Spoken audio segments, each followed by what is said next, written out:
Well, hi there, friend. Welcome to lesson 3 of the Happy Divorce Mom. How are you doing? How was lesson 2? I know that you've been working hard to focus on your healing and your evolution, and I'm so proud of you. Just keep on going. So I'm going to share the screen and we're going to jump right into it.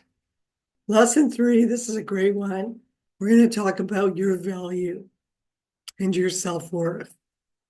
I can't force this enough or tell you enough or get you to believe enough just how valuable you are. There's no one else on the planet like you. You're precious, you're unique, and God has a special plan for you. And through this lesson, I want you to understand why you matter. So in this lesson, you're going to learn what is self-worth, the importance of self-worth, the difference between self-worth and self-esteem, because we hear those both all the time. And I'm also going to compare net worth versus self-worth. Sometimes we tend to think money is more valuable than ourselves.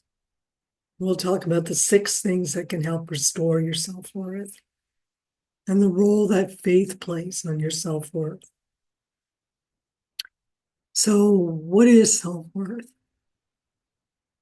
Self-worth is rooted in the belief that you deserve to be loved, respected, and happy, not because you did something to earn it, but simply because you exist. Just by existing, you deserve to be respected, happy, and loved. Self-worth is a key component to your emotional and mental well-being. If you don't feel worthy, then that wreaks havoc on your mind, your thinking, and your beliefs about yourself. So self-worth is felt internally, not from external sources. And we're going to elaborate more on this. It's a value that you place on yourself, regardless of what other people think of you or what your external influences are.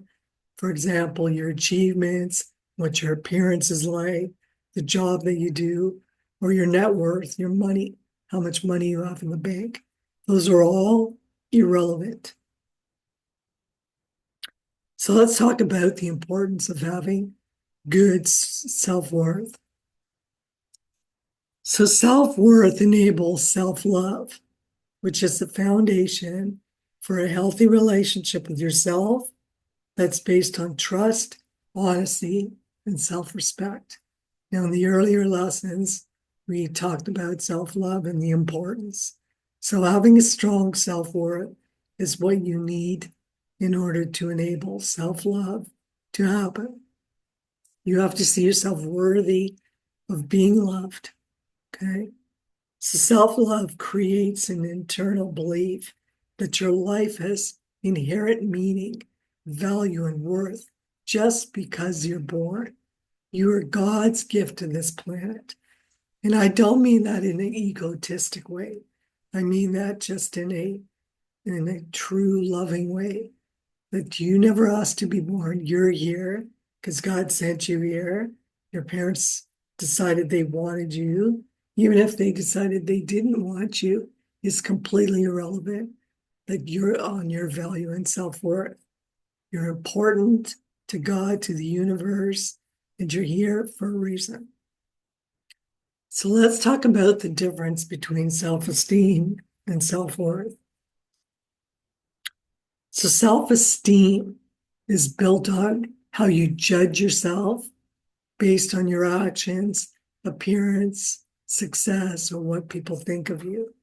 That's what self-esteem is. So it's external. Some examples of this are feeling good about yourself because you have unique skills and talents, or because of your appearance, you feel you're good looking, you have good amount of money in the bank, or you have a prestigious job. So this all boosts your self-esteem when you show the world. Another example is feeling insecure and losing confidence whenever you get negative feedback or if you feel at something. So it's really about the pressure you put on yourself on for how you look on the outside world. What are people going to think of you? So there's a little bit of ego that goes with self-esteem. Whereas self-worth is an internal knowing that makes you feel valuable no matter what's happening in your life. It focuses on your inherent value as a human being and being one of God's unique creations. So self-worth is more love-based. It's more internal. It's about the value that you feel for just being here and being unique and being yourself. So feeling worthy of love and respect just by being who you are, not because you've accomplished something special. That's self-esteem. Self-worth is knowing that your worth doesn't diminish when you fail a task or when someone criticizes you or disapproves of you or your lifestyle. So other people's opinions should not affect your self-worth. You're always going to be worthy.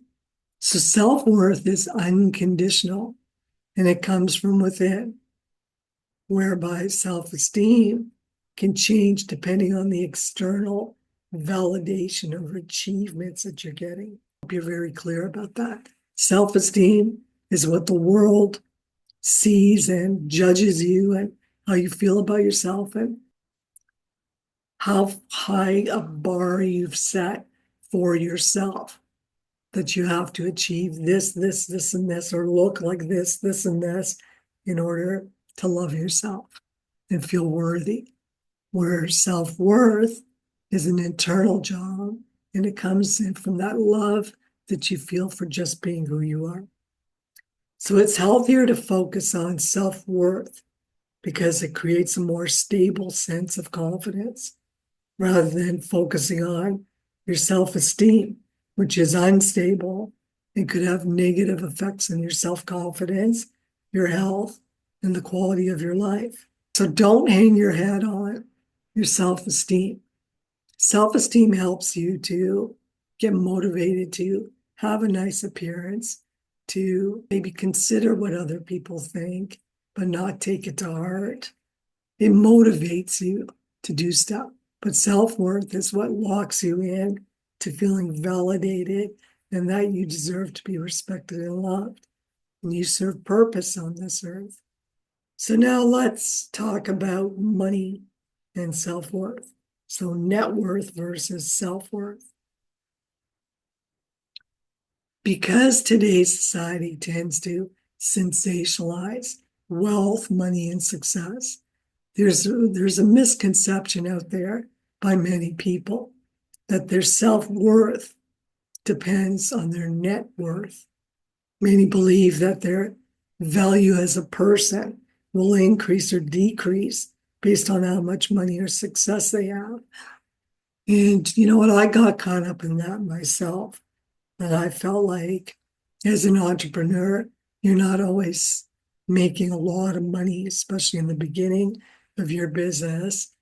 And I felt like I wasn't contributing, or I had nothing to give, or I was my self-worth really because I felt like useless and shameful because I wasn't able to contribute financially, where other people who had a conventional job who were making regular money could. So that really hit my self-worth till I realized what was going on and why I was doing that. And the funny thing is, I was the one that felt that way, but my husband and good friends, family, they didn't feel that way. I put this pressure on myself. So this belief creates feelings of inadequacy and develops a fear that you must constantly be achieving more in order to be worthy and respected. What happens is this creates the negative habit of measuring your personal value by your financial success or your material possessions. It's so easy to do, especially in the world that we live in. I don't think you can go a day in your life without hearing about money, the stock market. It's just out there and we're inundated by this stuff. So what happens is you start to begin feeling that you aren't good enough or worthy of respect or happiness or even a day off. You become a workaholic because you need to produce, you need to make money, you need to make money. If you don't have a certain amount of money or status, that pressure to keep working to get it is on you. And this kind of pressure can create very harmful stress. There's the trickle down, which can affect your physical body as well. You start getting sick. So here's the key differences between net worth and self-worth. So net worth comes from external factors like money, property, financial assets, whereas self-worth comes from internal beliefs, from your inherent value just for being a human being. Big difference. So what impact does that have on your emotional health? Well, a big one. Attaching your self-worth to your net worth will only lead to more stress, anxiety, depression, insecurity, unhappiness, and the constant pursuit for more money. Okay, because that's where you believe your value is. So your net worth might reflect your financial health, but it has no bearing on your self-worth. Okay, so I'm going to say that again. Your net worth, how much money you have, might reflect your financial health, but it has no bearing on your self-worth. Okay, the belief that wealth defines personal value is nothing but a misconception that can lead to unhappiness. True self-worth comes from recognizing your value as a human being, which is actually separate from your financial success or material worth. When you recognize that your self-worth is independent of your net worth, you can start to build more emotional resilience, have better mental health, and develop a healthy sense of personal value. And a good example of this is when you see celebrities who have all kinds of money, cars, fame, perfect body, friends, so-called friends, but many of them are not happy. Many of them turn to drugs, fall into depressions, anxiety, addiction, or suicide. So that's a perfect example of having a big net worth doesn't necessarily give you the value within yourself, your self-worth. So let's talk about 6 things that could help restore your self-worth.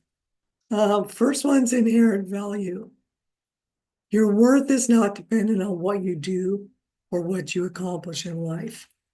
Your life is valuable, and it's not something you need to earn either. It's a fundamental belief that you matter simply because you are you. You matter.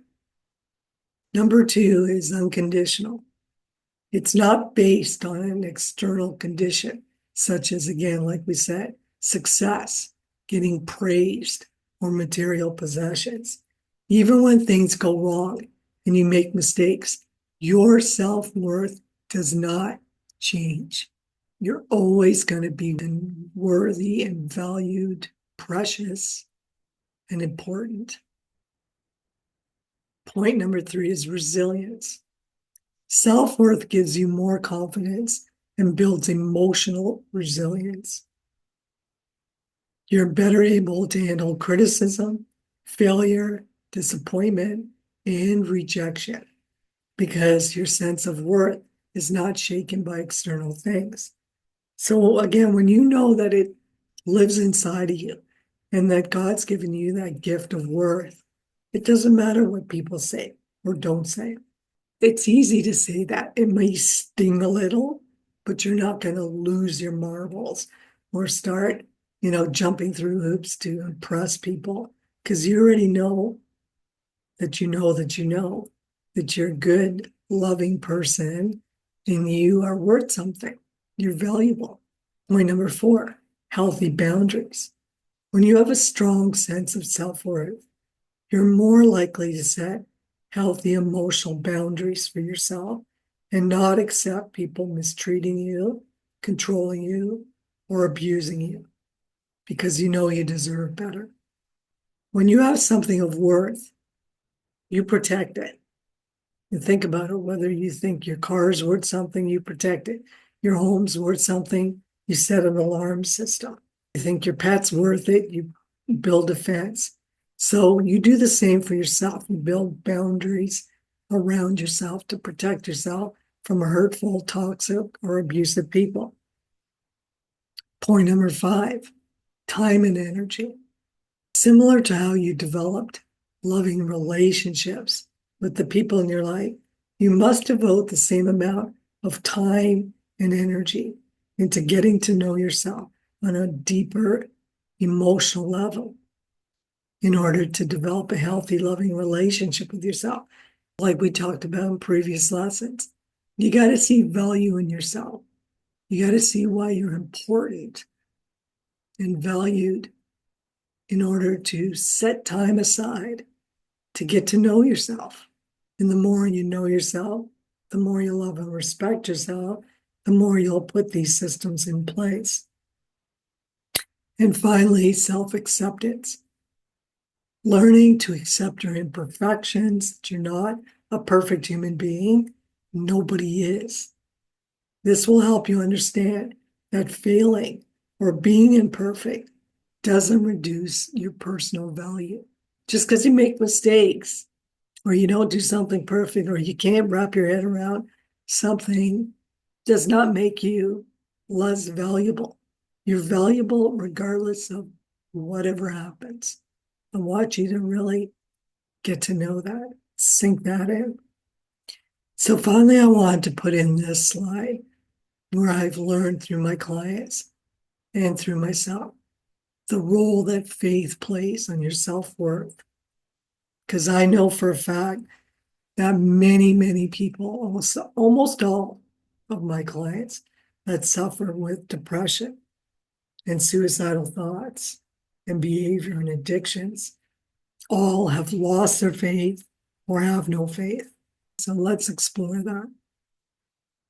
So yes, I learned through my lessons that these clients have lost their faith or to God, the universe, or some form of higher power, that they're basically relying on their own ego to survive and to figure out why things are happening to them. And not one person on the planet's got that capacity. I believe that this is why we're all different. We think differently, act differently, sound differently, do differently, because we're all supposed to come together and share our unique experiences with each other so we could all learn, grow, and keep evolving. But as soon as we say, I don't need this, I'm good on my own, and you're working just on your own ego capacity, at some point you're going to burn out. Nobody's got that amount of energy or fortitude to be able to do everything by themselves. And this is what happens. And when we slip into ego for whatever reason, God let you down or some traumatic experience happened, and we're blaming God for that reason. We don't understand and never will understand why bad things happen to good people and good things happen to bad people. But this faith in knowing that everything's happening for your reason is what's going to get you through life and give you the energy to keep going and not damage your self-worth. Okay? When we believe in a bigger picture, we develop a strong belief that our life does matter and serves purpose. And your life does matter and serves purpose, even if the purpose is raising a child, even if the purpose is to smile at people and make them feel good about themselves, or your purpose is to write a book, or your purpose is care of your mother or your father that are elderly or sick. That is a huge, amazing, rewarding purpose. Don't get confused with it's got to be some Hollywood thing where people all know and adore you and love you. That's a different kind of purpose. Yours is not any less valuable. So when we know that our life matters and serves purpose, this is where self-worth takes root into your life. People with spiritual faith accept that they're unique and authentic, and they understand that they are exactly where they need to be in their life. Even when you're going through something tough, unfortunately, it's exactly where you need to be right now. But you will come out the other end. You keep going. People with faith are less likely to self-harm and self-sabotage because they believe they're special and that their life has a unique meaning and purpose. Especially as a mom, we feel like our children depend on us. And it doesn't matter how old your children are. Mine are all adults, and I have grandkids now. And I still serve that purpose to be there. So I owe it to them. And my self-worth is rooted in my family, that I need to help them and take care of them and be there for them. So don't minimize or devalue what your purpose is and your self-worth. So also having faith will give you hope and inspire trust in yourself, so that despite whatever life challenges you face or you're going through right now, you'll still feel special, important, and valued. Please take the time to find the source of your unconditional self-love through either prayer or quiet time, meditation, taking a walk in nature, or serving others. When you help other people, it makes you feel good about yourself and it increases your self-worth. So again, this will help you restore your self-worth, bring you inner peace and genuine happiness. So keep the faith, find the faith, don't lose your faith. So that concludes this lesson. Short and sweet. And I want to just go over briefly what your homework assignment is. So lesson number 3 is about your value and your self-worth. Really understanding why you matter. And I want to say that again.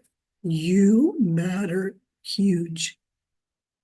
If you didn't matter or have a purpose still on this planet, God wouldn't have you here. He would have taken you home a long time ago. But the fact that you're here, the strongest of the strong are here right now through the world in crisis. And we need you to remember who you are, to value yourself, and to restore your self-love and discover what your purpose is so that you can help other people heal. That's why you're here. You're a healer at some capacity. So the homework assignment is about understanding your self-worth. So it's a very simple one. It's just a journaling exercise where I want you to describe the legacy that you'll leave behind. So it's basically about writing your own eulogy and getting clear on paper what you actually think other people think of you and what you actually know you're leaving behind and what you bring to the table. Sometimes when we write our own eulogy and we put it on paper, we start to actually uncover the stuff that's way down deep inside of us that maybe we've forgotten who we are. And there's something magical happens between the brain and your hand as you're writing. And again, do not do your journaling exercise on the computer. I want you to physically write it freehand so that the brain and the hand work together to release whatever's inside of you. And all of that intuition is going to bring out where your value lies. And you're going to start to remember who you are. And that's going to help you restore your self-worth. So with that, I hope you found this helpful. And I know you'll find the exercise helpful. So please do your homework, get that done. So signing off lesson 3, from my heart to yours. God bless you. Stay in the light of love. And I'll see you in lesson 4.